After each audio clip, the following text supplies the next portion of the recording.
and then we will discuss whatever we need to in more detail. The first one, you just have to put this in your calculator. So you should have gotten the mean to be 56. The median, 57. okay, your calculator does not tell you the mode.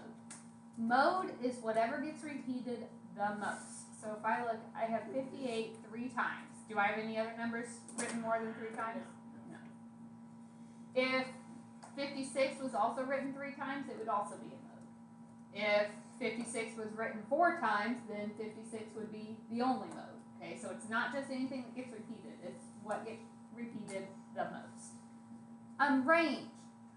So your calculator doesn't explicitly tell you the range, but it tells you your maximum value and your minimum value. So you just subtract those, so we should get a range of 10. 5-number summary. We know that is your minimum,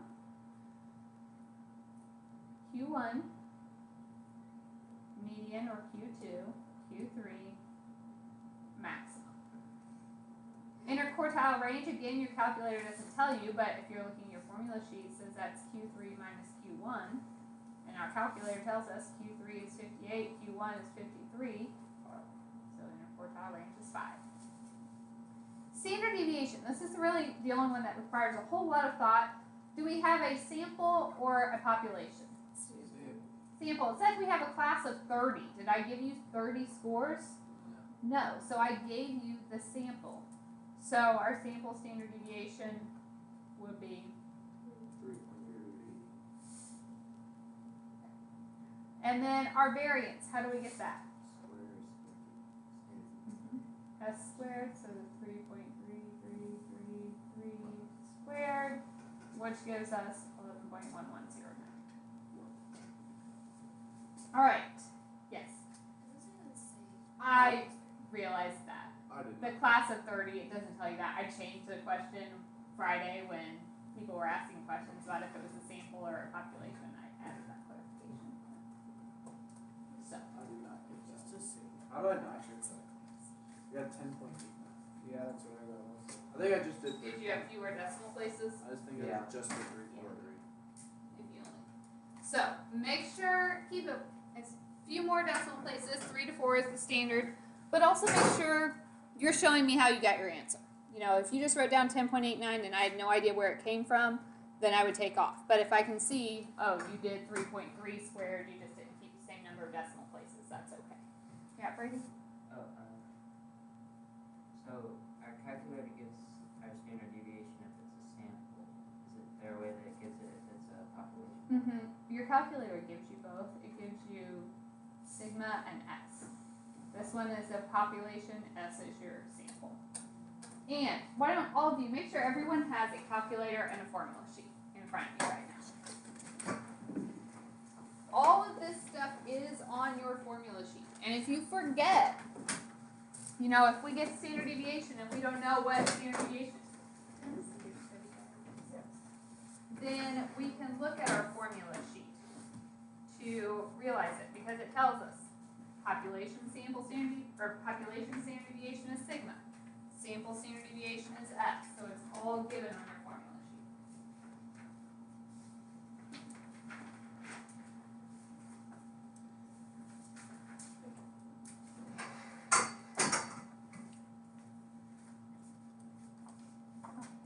Any other questions on that first?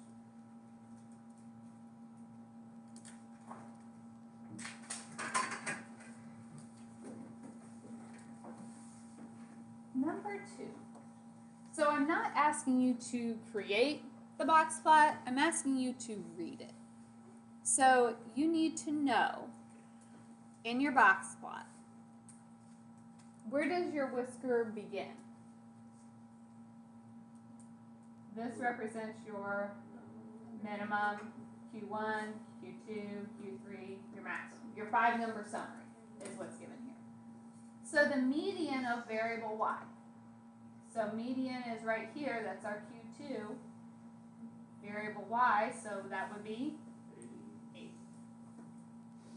First quartile of variable x. So we go to x, quartile 1, and what would that be? Which variable has more dispersion? Explain. Why? Because the box is bigger. The box is bigger, the whiskers are bigger, it's just more spread out in general. Okay, describe the shape of each. What would you say for X? Bell. Why? Even. We look, the median is about the middle of the box, the whiskers are about the same size. What about Y? Skewed. Okay, because I can see I've got a lot more of the box to the left, the whisker to the left goes a lot further. Alright, could you guys read some box plots and answer the questions? You know what numbers go into making it. I didn't have any, but if I had an asterisk, what does that mean? Oh, it's an outlier. Okay. The next one.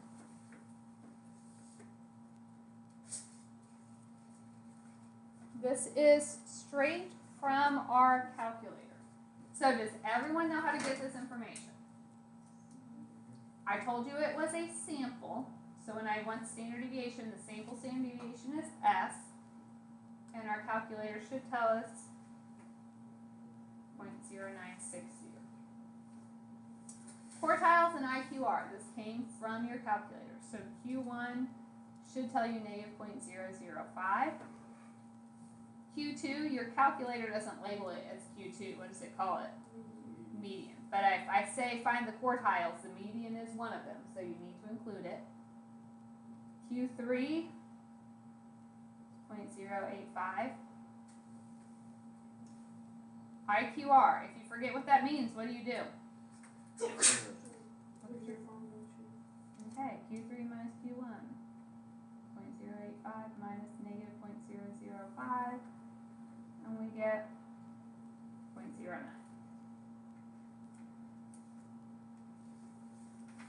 Are we okay with those? Explain the meaning of Q3 in part B. So I might ask you to explain some things. Q3. That's the same thing as the 75th percentile.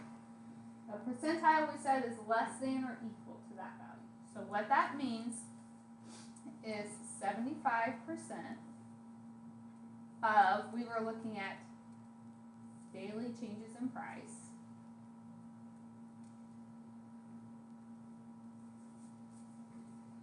So 75% of the daily price changes were Q3, so 0.085 or below.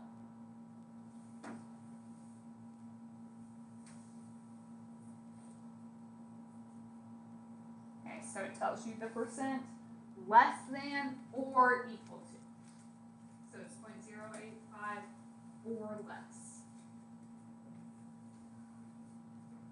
Any questions on that one?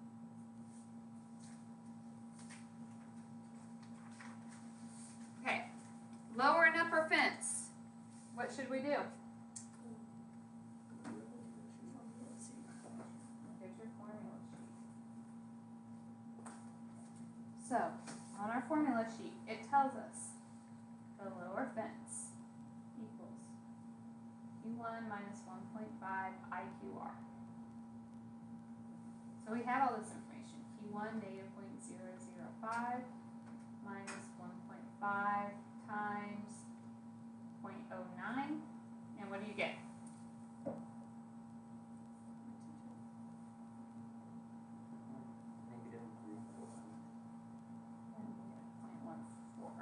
Plug it into your calculators and check.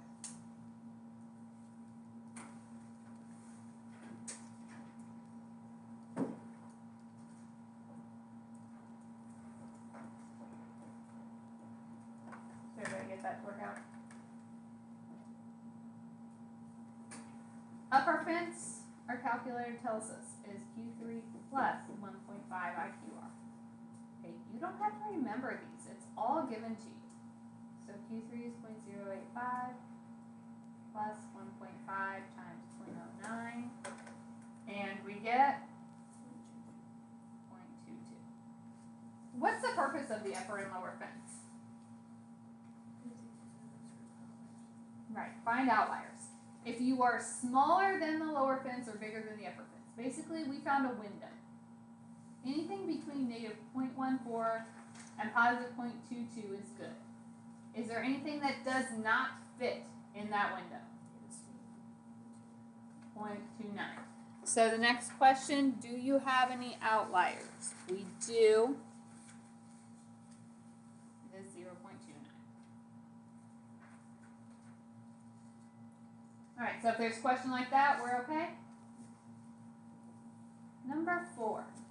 The mean serve of a tennis player was 101 and the standard deviation was 14. If the distribution is bell-shaped, what percent will fall between 87 and 115? It might be beneficial to you. Remember, I gave you like a whole page of these bell curves that we used. Center is your mean, 101. So one standard deviation. Oh, that's perfect. What would we do? We subtract 4. Oh my goodness, why can't I draw straight now? We subtract 14 and add 14.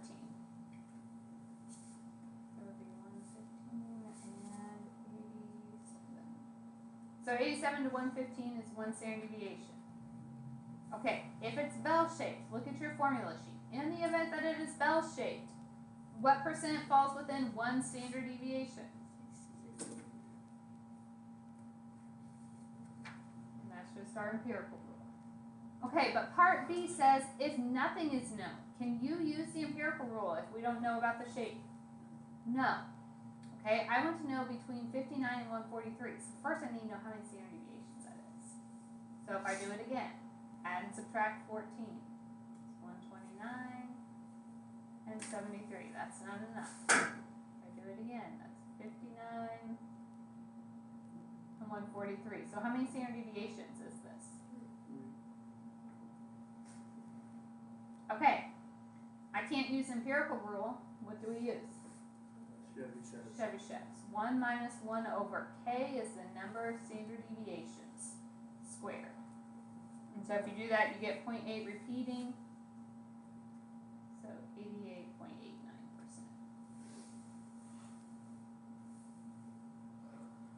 So if we know the shape, it's empirical rule. If we don't, it's Chebyshev's. But either way, you have to figure out how many standard deviations have you traveled from the mean.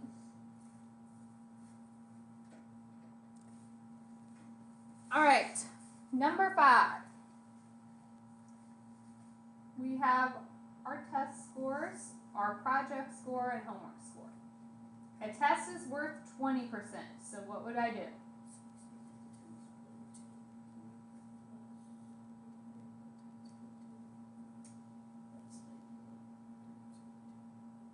Each of them is 20%. Okay, the project, we got an 88. How much is the project worth? And homework is 76. How much was our homework worth?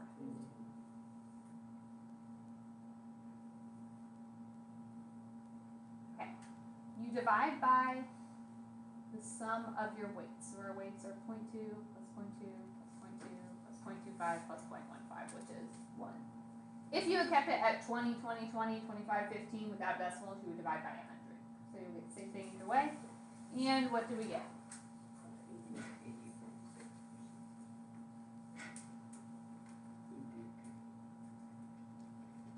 Is that okay? We've done this a couple different ways. You know, we've done problems with grades like this. We've also done some like with costs of things. Like if you're buying oranges and they are $3 a pound and apples are $2 per pound, what's your cost per pound of your fruit? And so we just took the cost times the number of pounds. So you guys can handle a weighted average like that. Okay. Number 6. A student scores a 62 on the geography test and a 261 on a math test. The geography has a mean of 80 and standard deviation of 15. The math has a mean of 300 and standard deviation of 26. On which test does the student score better? We can't even like compare percents here because did I tell you if it's 62%? No, and 261%. We know it's clearly not percents. I didn't tell you the total number of points on a test, so I can't make the comparison that way. What do we do? Z-score. Z-scores. What if you forget what a z-score is? Sheet. It's on your formula sheet. Is everybody looking? This is over chapters 3 and 4. Everything you need is in those two sections. So it's x minus x bar over s. X is our score. So for geography, we got a score 62 minus x bar is the mean of the geography test divided by s, the standard deviation of the geography test. So if you do that calculation, you should get, why is it negative? Below the average, worse than the rest. Okay, the math test, your score, 261, minus the mean of the math, divided by standard deviation of the math. So if we do that, we get, okay, here I can't just make a cut and dry rule like the bigger number is better because it all depends on the context of the problem. You did below average. So we wanted to know on which test did you do the best. So which one were you less below average? So which one was that? If both of these had turned out to be positive numbers, which one would you have done better on? The math. Okay, so it all depends on the context of the problem. All right, numbers 7 and 8. These would be probably great multiple choice type questions on the test. I want to know which one is best. And remember, they all have their time and place. What it all boils down to is if your data is bell-shaped or skewed.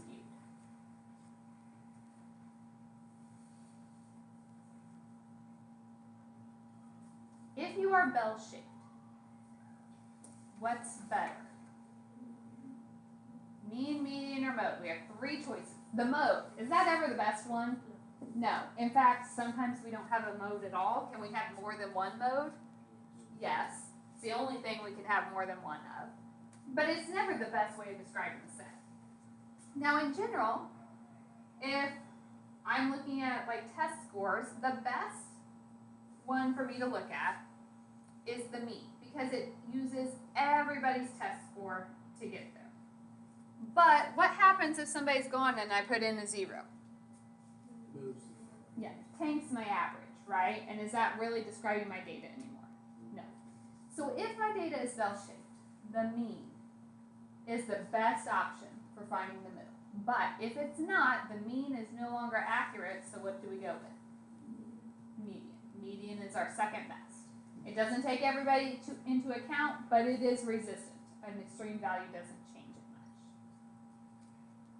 All right, measures of dispersion, that's how spread out we are. We only have 2 to choose from. When do we use standard deviation? Bell shape. It is the best because, again, it takes into account every single value. But if you have a crazy value, it changes your standard deviation a lot. So that's when we want to go with the one that's more resistant, which is the IQR. It doesn't use every number to get there, so therefore if it's skewed, it doesn't change much.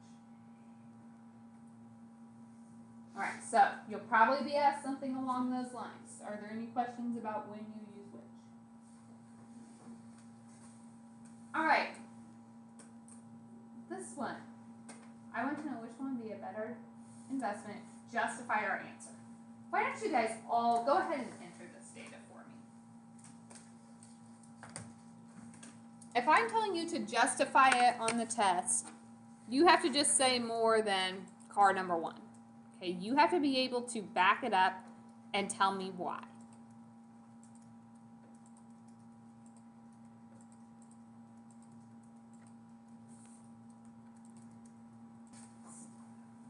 Stat. 2 variable statistics. That just allows me to look at both of them at the same time. Make sure your X is set on L1 and your Y is set on L2.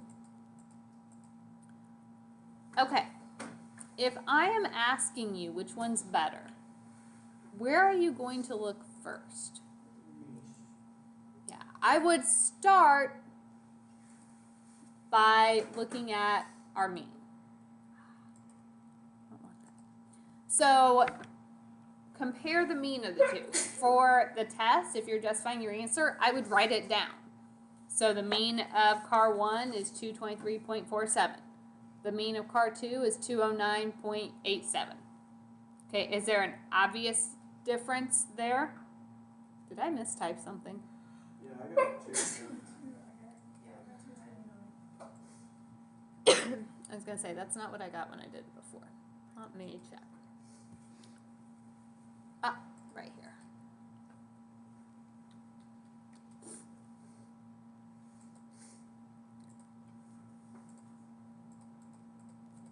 Okay, so the mean for the second car is 229.6. Is there a difference?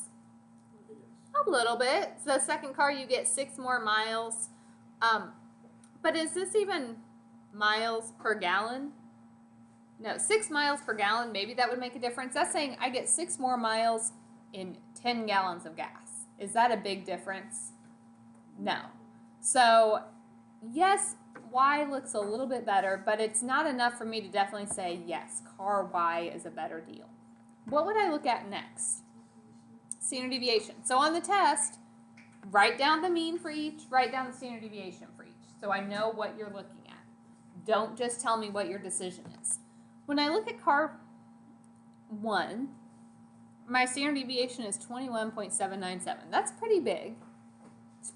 That's telling me car 1 is fairly inconsistent, which we could see from our data. You know, one time I got 178, another time I got 271. Huge difference. But look at car 2. What's its standard deviation? 51.8. That's an even more drastic difference. So car 2 gives me slightly better mileage in terms of my average and six more miles over 10 gallons. But what does that 51 tell me? Yeah, it's not very consistent. Sometimes you might get wonderful mileage, but the next time it is horrible. In general, we want small standard deviations. So since car 2, the standard deviation is so much bigger, I would say car 1 would be the better option because car 2 is very inconsistent. Sometimes it's great and sometimes it's not. Alright, so if I put that on the test, make sure you're writing down mean and standard deviation and also give me an explanation. Don't just say car 1 is better. Why? Why is car 1 better?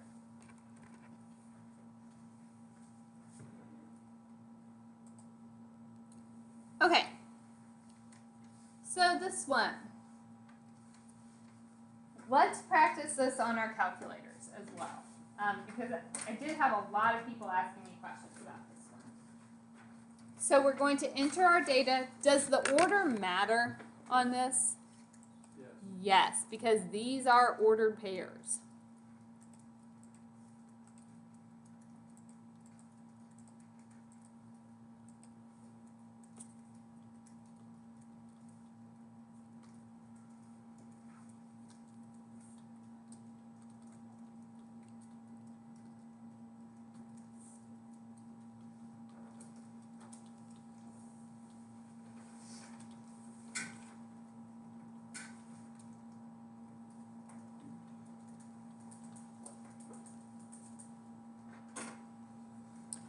So we enter our data. How do I look at the scatter plot? Second scatter plot. Make sure, should it be turned on to residuals right now? No, your Y should be L2. And then you can zoom 9.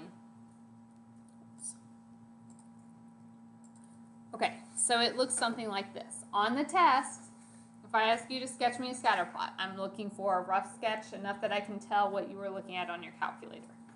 How would you describe that? A negative. Does it look linear? Yeah, so I would call it a negative linear relationship.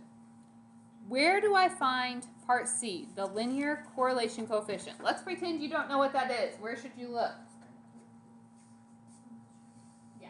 If you forget what it is, look at your formula sheet. It says correlation coefficient R. So I know, oh, I have to find the R. So you go on your calculator. Stat, calc, number 4. X should be L1, Y should be L2. get our correlation coefficient. So that is the R. So negative 0.9805.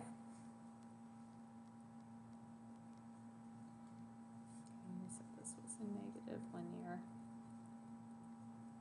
And you guys can draw a scatter plot. Does a linear relationship exist? Use table 2 to support your answer. If I tell you to use table 2, do you think all I'm looking for is yes or no? No. I want some information. So flip on your formula sheet. Find table 2. Okay, it gives us our critical values. We have 1, 2, 3, 4, 5, 6, 7 points. So according to my table, my critical value for 7 points is 0.754. So on the test, you should write down this critical value. That's how I know you looked at table 2. Remember, it's linear if R is bigger than that. Does it matter if R is negative? No, it's the absolute value of R that we look at. The negative just tells us it's decreasing. So since the absolute value of R is bigger than 0.754, we have a linear relationship.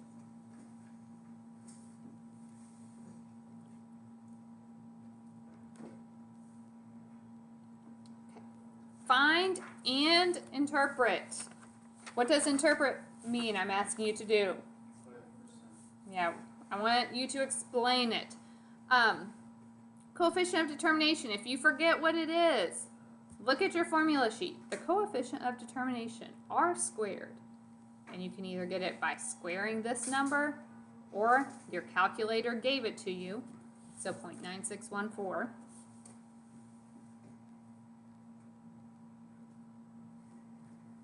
Okay, so then we write a sentence. So this measures the proportion of variation in the response. So this tells us 96.14% variation in, which one's my response variable? The well-being index. It's the Y.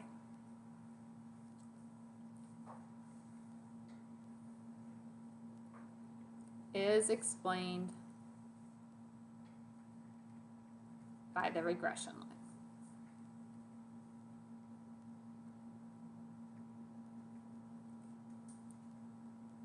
So I'm wanting that sentence, which your formula sheet basically gives it to you. You just have to sub in your information. Okay, find the least squares regression line on the calculator. We've already done it. It's right here. And we typically called it y hat equals our a, so negative 0.470479 x plus 69.0296. Interpret slope and y-intercept. What am I asking if I ask you to interpret? Write a sentence. Tell me what this means. So first of all, my slope is negative. What does that mean? Okay. So the well-being index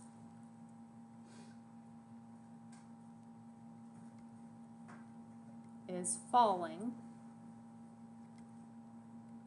0.0479 as my x increases, which was commute time for every minute of commute time.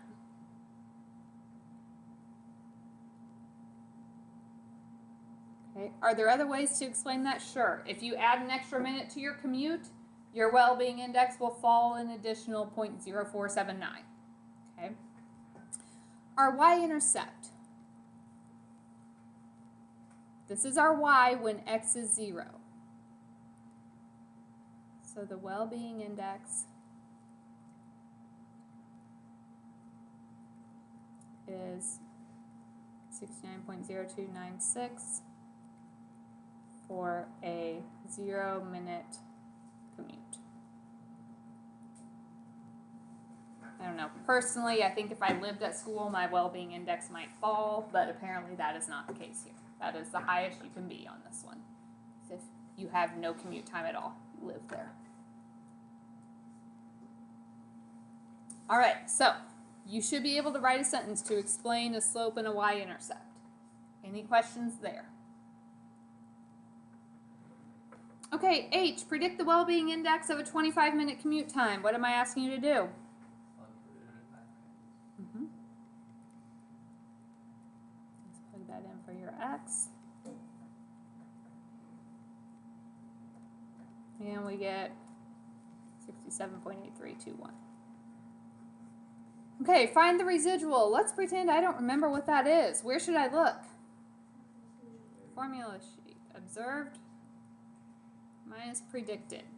Observed is what we saw happen. If you go back to your data, we had somebody with a commute time of 25 minutes, and their well-being index was 67.5. So that's my observed. Minus my predicted is what we used from our line. And so when we subtract those, we get a negative 0.3321. Okay, so that's our residual. Graph the residual plot. So we go back to our calculator. We've already ran our linear regression, so we go into our stat plot and we change our y-list into residuals. And if you look at Zoom 9, your residual looks something like this. What does a good residual plot look like? No pattern. Okay, here we had some above, on the line, had a few below, but then I had above, below. So does that look like it fairly follows our patterns? We're just looking for a random assortment of dots, and I think that's what we have. No rules are violated.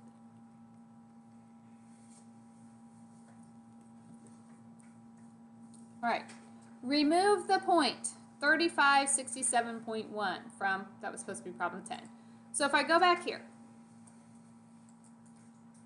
go to my list, and I am removing 3567.1.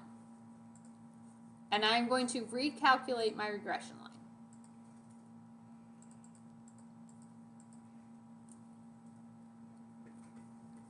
So if I do that, my new regression line is 0.0483x, 69.0881. Anytime you remove a point, your regression line is going to change a little bit. So we're looking, if I want to know if it's influential, I'm asking, did it change a lot?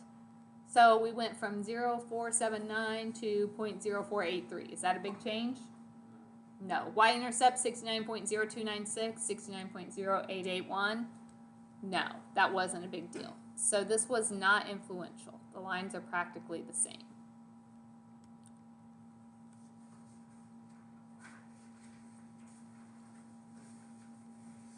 Remember, influential, you're looking for more of a drastic change. You know, if I have one line like this and the other one like this, is that an influential point? Not really. It changed it some. Was it a big change? No. But what if I came in and the new line looked like that? Was that more of a change? Perhaps. All right. This one, I gave you a scatter plot, and I'm asking you questions from that. I gave you the scatter plot and the regression line. Would the correlation coefficient, my R, be positive, negative, or 0? Why? Positive. We can see this is increasing, right? So that's why we would have a positive R value. Interpret the slope. Interpret means write me a sentence. Okay, you have to use the number. So my Y value is the median income. So the median income, it's positive, so rises 639. I don't know what that's in, but I would assume dollars. We're talking about income. For every So as my x increases, what does my x-axis represent? Percent of adults with at least a bachelor's degree. So for every percent increase of adults with at least a bachelor's.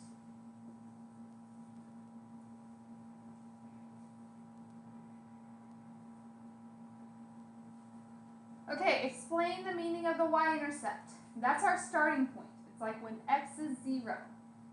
So it's saying if 0% of adults have at least a bachelor's,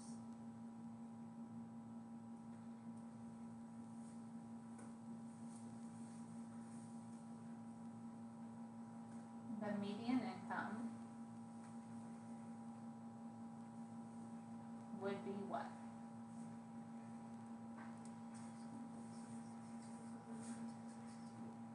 $16,966.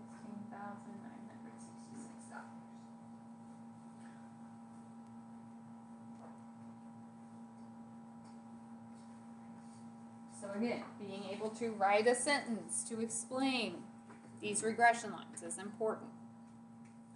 Suppose that in a region, 27% of adults have at least a bachelor's. The median income is $37,821. It says higher or lower than you would expect. Why? What should we do? In the problem, I gave you the equation. You're plugging in at 27 for your x, not 0.27, because the x-axis is percents. So we just do the 27. And we get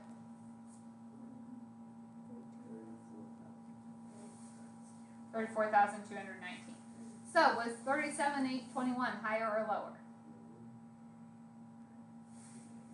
What we saw was higher because the equation predicts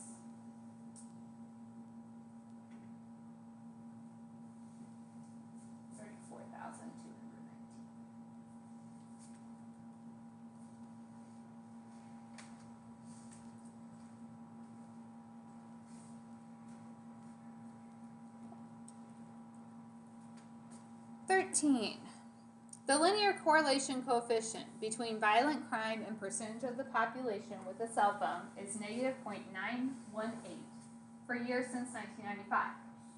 Does that mean increasing the percentage of the population with a cell phone will decrease violent crime? Explain. No. Okay, why?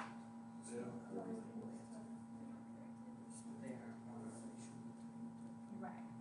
This number tells me there's a relationship, but does it tell me that one causes the other? No. They are related, but we don't know that one causes the other.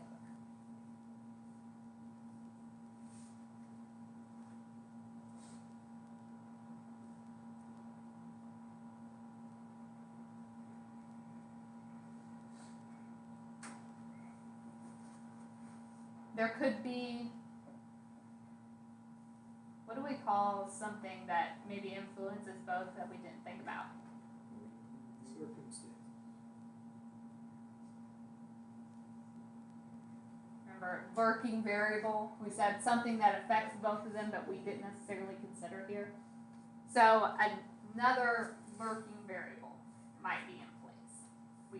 The correlation coefficient tells us if there's a relationship. It doesn't tell us that one causes the other. So lurking variables are something to consider. All right, residual plots. There are 3 things that can violate a residual plot. The first one is a pattern in the residuals. Do we have one with pattern? B. So this one is not linear. There is a pattern. Second thing we look at in residuals is an outlier. Do any of these have an outlier? D. So this one is not linear. There's an outlier. Third thing we look at in the residuals is constant error variance. What is that? C. It's when it gets wider as time goes on.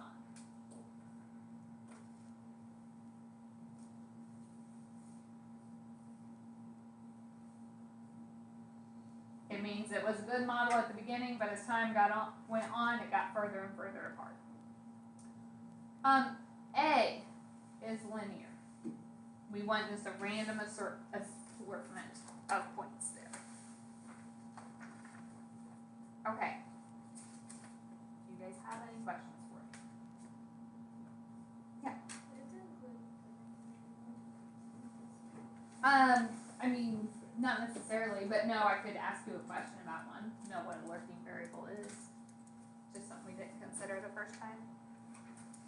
So if your data is skewed, do you use the mean or the median? Median. If it's bell-shaped, you use mean. Okay, what about measures of dispersion? If it's skewed, you use IQR. If it's bell-shaped, standard deviation. What is the only thing that we can have, like on that front page, when we did all of those mean, median, mode, range, standard deviation, all that, what's the only thing that could have multiple answers or none at all? Mode. You don't have to have a mode, and you can have multiple modes. Standard deviation. The bigger the standard deviation, what does that mean? The more spread out, less consistent. So in general, small standard deviation is good, big standard deviation is bad. What's the correlation coefficient tell us? Our R. How close to the line of mean, How close to the line of best fit it is. So like, if it's perfectly 1, that means it's a perfect positive relationship. -1 is perfect negative relationship. 0 is saying it doesn't follow it at all. Any other questions?